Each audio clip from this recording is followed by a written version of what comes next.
This year I'm doing my research project on the examination of the middle school grades here at Appalachian High School and our retention rates, which have been extremely high over the past several years. We're going to take a closer examination of why and what we can do to make those better. My name is Curtis Atkinson, and this is for Jacksonville State University.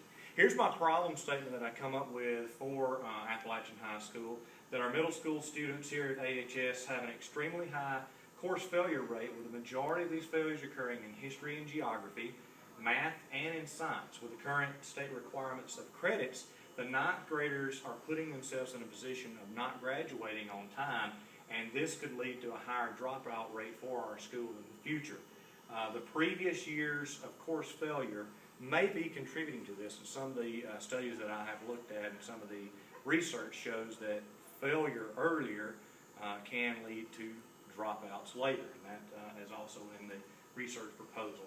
My hypothesis for our research is that the percentage of the middle school students here at AHS, which is in Blount County, who fail one or more semesters of instruction will be reduced in the upcoming 2014-15 school year through the use of intensive preventative interventions. This includes tutoring, teacher professional development, peer reviews, increased communication between all the stakeholders, and that being your teachers, your students, your parents, administration, etc., along with the high use of what all of us know as strategic teaching strategies, which are meant to help the teachers get across what they're wanting the student to learn.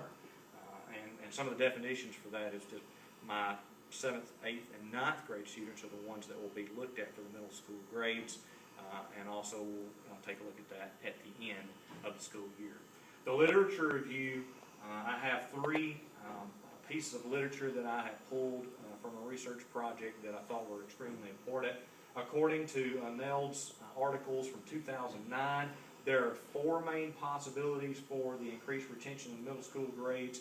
These 4 include the life course changes, the transition to a new school or moving to a higher grade level, inadequate preparation for the high school environment, and the high school organization and climate. Those are the 4 things proposed by her. Stump 2011's article states that in most research points out that the students that are retained have a poor academic achievement than those that are promoted in the following years, showing that outcomes for students who are retained generally is not positive. What that points out is that we need to take care of the problem now instead of retaining and holding that student. It's better to take care of it at the moment.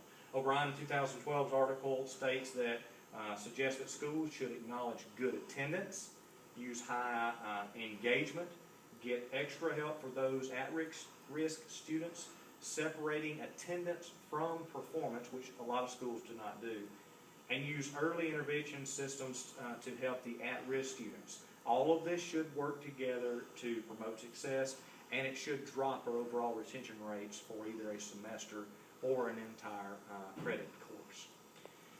The action plan that I have included has basically 5 things that I would like to incorporate over the next school year to see if we can up our numbers.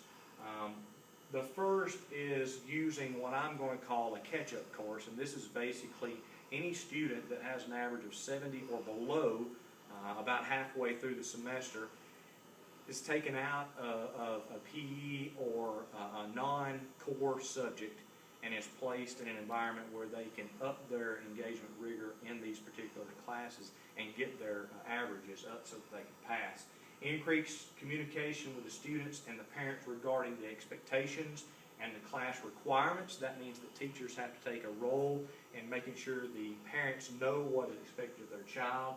Improving instructional content and practices within the classroom. That involves the teacher knowing what is important and focusing on that. Creating an orderly and personalized learning environment for every one of your students, and using as many of the strategic teaching strategies as possible in order to build the content knowledge for each one of our students in this upcoming 2014-2015 school year. And these are my references for my project. Thank you.